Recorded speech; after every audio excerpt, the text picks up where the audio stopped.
Մեր քաղաքը խմբակցության ավագանու անդամի լիազորությունները դադարեցնելու դիմումը նոր կրքեր է բորբոքել Գյումրիում։ Ընդդիմությունն ընդհուպ իշխանությանն է մեղադրում մանդատագողության մեջ։ Կարեն Բադալյանն իր դիմումը ներկայացրել էր քաղաքապետին, որն էլ արձանագրություն է կազմել ու ուղարկել ընտրատարածքային հանձնաժողով, բայց 2 օր անց Բադալյանը նոր դիմում է ուղարկել, այս անգամ էլեկտրոնային տարբերակով, որ փոշմանել է ու ավագանու մանդատից չի հրաժարվում, բայց դա էլ վերջին դիմումը չի եղել, Ազատությանը հայտնեց քաղաքապետի օգնական Կարեն Մալխասյանը։ Դրանից հետո նորից դիմում է ներկայացել 2 րոպե հետո էլեկտրոնային եղանակով, որ էլի է փոշմանել, ուզում է լինել անկախ ավականին։ Շատ բարի, իր իրավունքն է, իր կամքն է, ինչ ուզում է, թող ինքը որոշի։ Ընտրատարածքային հանձնաժողովն էլ դիմել է քաղաքապետարան, թե ի վերջո համայնքապետարանի ուղարկած որ դիմումը հիմք ընդունել, Բադալյանի լիազորությունները դադարեցնելու, թե չդադարեցնելու։ Կարեն Մալխասյանն ասում է, իրենք պատասխանել են, որ ընտրատարածքայինն է որոշելու։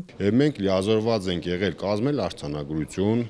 ուղարկել ընտրատարածքային հանձնաժողով, այդ մասին մենք իրազեկել ենք կրկին ընտրատարածքային հանձնաժողով եւ պարոն Բադալյանի ներկայացրած դիմումը կից այդ քարությանը կրկին ուղարկել ենք ընտրատարածքային հանձնաժողով, այս անգամ դիդարգելու համար, այլ ոչ թե վերահասցեագրել ենք, նախորդ վերահասցեագրած դիմում մենք պարոն Բադալյանին պատասխանել ենք, այլ ուղարկել ենք դիդարգելու համար։ Հիմա իրենց վարչարարության ընթացքում ընտրատարածքային հանձնաժողովը կդիդարգի, չի դիդարգի, ինչ որոշում կկայացնի, իրենց գործն է, իրենց իրավունքն է, իրենց լիազորությունների շրջանակում է, որևէ շահագրգռվածություն ելքի նկատմամբ, գործի ելքի նկատմամբ մենք չունենք,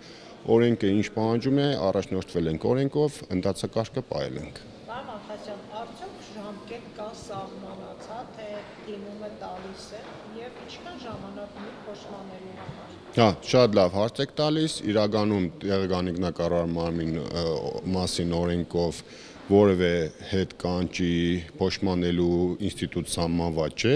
հետևաբար այդ քննարկումները ամբողջ մենք ունեցել ենք հենց այդ ամենը հաշվի առնելով։ Կարեն Բադալյանը մայիսի 2-ին նաև վարչական դատարան հայց է ներկայացրել իր լիազորությունները դադարեցնելու մասին քաղաքապետ Վարդան Ղուկասյանի արձանագրությունը անվավեր ճանաչելու պահանջով։ Կարեն Բադալյանի հետ կապ հաստատել չհաջողվեց, նրան անգամ իր թիմակիցները չեն կարողանում գտնել, ու մինչ վերջինս լուր է քաղաքական դաշտում այս մեկ մանդատի շուրջ սկանդալ է հասունացել։ Մեր քաղաքը դաշինքի ղեկավար Մարտուն Գրիգորյանը պնդում է, Բադալյանի հետ քննարկել է մանդատից հրաժարվելու հարցը, ընդունել է հիմնավորումը, բայց դրանից հետո այլևս նրա հետ կապ հաստատել չի կարողացել, հասկանալու, թե ինչ է կատարվում իր թիմակցի հետ։ Գրիգորյանը չի բացառում, որ ՔՊ-ի մատն է խառը։ ՔՊ-ն չի հանգստացել, չի հանդարտվել, չի մարսում Գյումրիում եղածը եւ այս ամեն ինչը ես կարծում եմ դրա հետևանքներն է։ Մեկ մանդատը սակայն ՔՊ-ի համար բավարար չէ Գյումրիում իշխանափոխություն անելու համար, եւս 2 մանդատի կարիք կա։ Գրիգորյանի կարծիքով սա հենց այդ գործընթացի մեկնարկն է։ Դե եթե կարելի է սա համարել առաջի քայլը, որ արվել է կամ արվում է, փորձ է արվում անելու, եթե մենք չկարողանանք այս ամեն ինչը պահել ու իմ գնահատմամբ սա ավելի շատ ժամանակի վրա խաղալ է,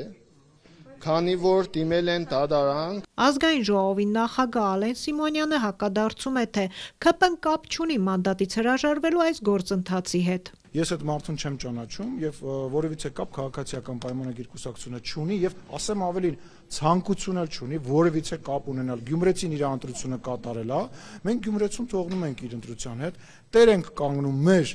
մեր ձայներին եւ շարունակելու ենք աշխատանքները, վերջը մենք այնտեղ առաջի տեղն ենք զբաղեցրել։ Ընտրատարածքային հանձնաժողովը այսօր երեկոյան նիստ է հրավիրել, որի ժամանակ էլ պարզ կդառնա մեր քաղաքը դաշինքի հաջորդ համարին կտրամադրվի մանդատ, թե ոչ։